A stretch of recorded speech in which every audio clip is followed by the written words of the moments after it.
देखिए योगेंद्र जी, भारतीय जनता पार्टी, मैंने पहले भी कहा, कांग्रेस पार्टी बार बार कहती है, सुबह उठती है तो कांग्रेस का नाम लेती है, रात को सोती है तो राहुल गांधी का नाम लेती है। राहुल गांधी कोई यात्रा निकालते हैं तो उसको शुभकामना देने की बजाय भारतीय जनता पार्टी उसमें मिनमेक्स निकालती है।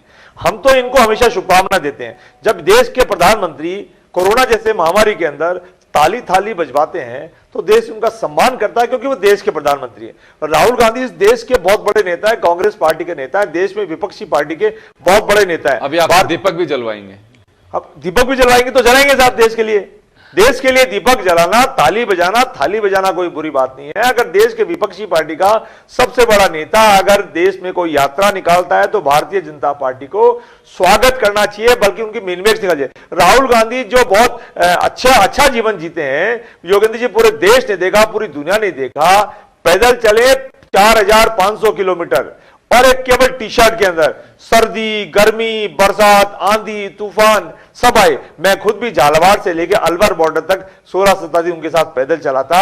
योगेंद्र जी, हम तो गांव के आदमी हैं, हमको ही चलने में बहुत तकलीफ हुई थी, लेकिन वो कैसे चल रहे होंगे, कैसे टेंटों में सो रहे थे, कैसे वो ट्रक में सो रहे थे, कैसा खाना खा रहे थे, कैसे वातावरण में रह रहे थे, ये तो उनका दिल ही जानता है। वाकई मैं आपके चैनल पर राहुल गांधी जी को सैल्यूट करता हूं। और अब वो 6200 किलोमीटर की यात्रा निकाल रहे हैं। इस देश में कष्ट पाना कितनी बड़ी बात है। आज योगेंद्र जी, मेहमान घर में आ जाता है तो हमारी बहन बेटी, हम लोग मुंह सिकोड़ देंगे जाएगा कब, क्योंकि रजाइयां कम पड़ जाती है, खाने पीने के बर्तन कई बार कम पड़ जाते हैं, कमरे कम पड़ जाते हैं। हमारी लग्जरी लाइफ हो चुकी है और वो लग्जरी लाइफ को छोड़ करके सड़कों पे रहेंगे, खेतों में सोएंगे, सड़कों पे सोएंगे, हाईवेज पे सोएंगे और आम आदमी से मिलेंगे। चाहे उसमें रिक्शे वाला भी होगा, तांगे वाला भी होगा, गांव का आदमी भी होगा, किसान भी होगा, खिलाड़ी भी होगा, डॉक्टर भी होगा, इंजीनियर भी होगा, तमाम लोग होंगे उसमें। और वो सब लोगों से मिलते चलेंगे और 6200 किलोमीटर की शानदार यात्रा मणिपुर से लेकर महाराष्ट्र तक होगी। मुझे उम्मीद है यात्रा सफल होगी, यात्रा का मकसद भी सफल होगा। और हमारे देश में भारत जोड़ो की यात्रा के बाद जब एक प्यारा सा एक संदेश गया था, इस नवरत्न के बाजार में मोहब्बत की दुकान खोलने चले थे, तो निश्चित तौर पर इस यात्रा का भी मकसद पूरा होगा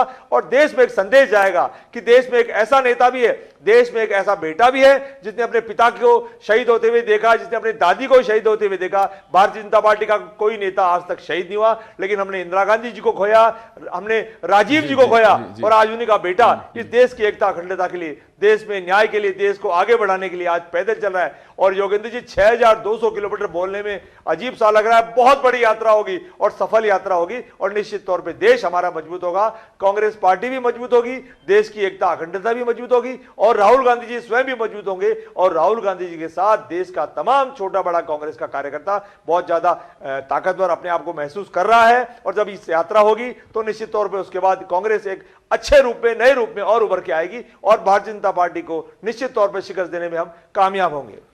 वैसे बीजेपी की ओर से आप शहादत क्यों दिलाना चाहते हैं?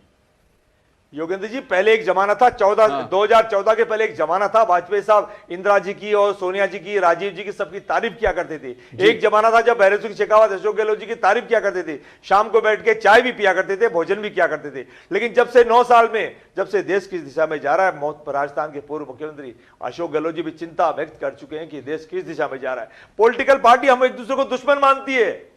अगर हम पॉलिटिकल पार्टी के किसी, अगर विपक्षी पार्टी के घर चले जाएं, अगर उनके साथ चाय पी लें, तो आजकल नफरत के रूप में देखा जाता है, जबकि पहले ऐसी परंपरा नहीं थी।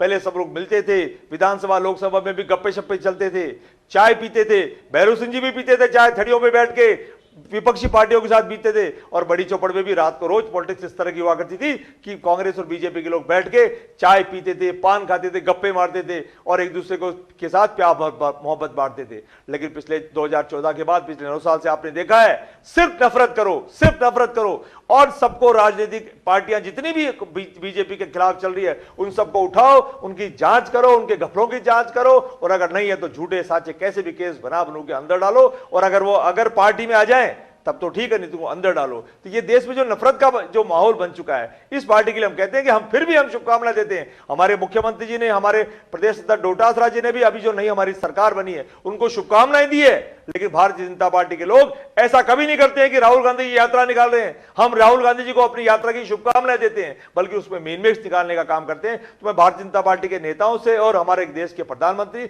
और गृह मंत्री से और तमाम लोगों से अपील करना चाहूंगा कि मेहरबानी करके आप भले ही राज में हैं, राज करिए, भले ही आप घमंड में हैं, घमंड करिए, लेकिन आप इस देश के अंदर ऐसा वातावरण मत करिए कि बीजेपी का आदमी कांग्रेस को देकर नफरत करे और कांग्रेस का आदमी बीजेपी को देकर प्यार करने की कोशिश करे, लेकिन उसको आपका नफरत का चेहरा याद आए और देश वापस टुकड़ों में बंटने लगे। जैसा आपने हमेशा राज्यों में बांटा है, भाषाओं में बांटा है, इस देश को किस तरीके से आप बांटना चाहते हैं, उस नफरत को खत्म करिए। मैं आपसे अपील करना चाहूंगा और पूरी भारतीय जनता पार्टी से अपील करना चाहूंगा कि आप ऐसा एक परिपत्र जारी करें अपने ब्लॉक लेवल तक, जो आपका पन्ना प्रमुख है वहां तक आप जारी करें कि आज के बाद आप कसम खाएंगे और कांग्रेस पार्टी विपक्षी जो जितने भी कांग्रेस के कार्यकर्ता हैं या विपक्षी पार्टियों के साथी हैं, कार्यकर्ता हैं, उनका भी आप सम्मान करेंगे। यह भी आप सीख देंगे तो ज्यादा अच्छा संदेश इस देश में जाएगा। चले, सम्मान तो एक दूसरे का राजनीति में होना ही चाहिए, क्योंकि आइडियोलॉजिकल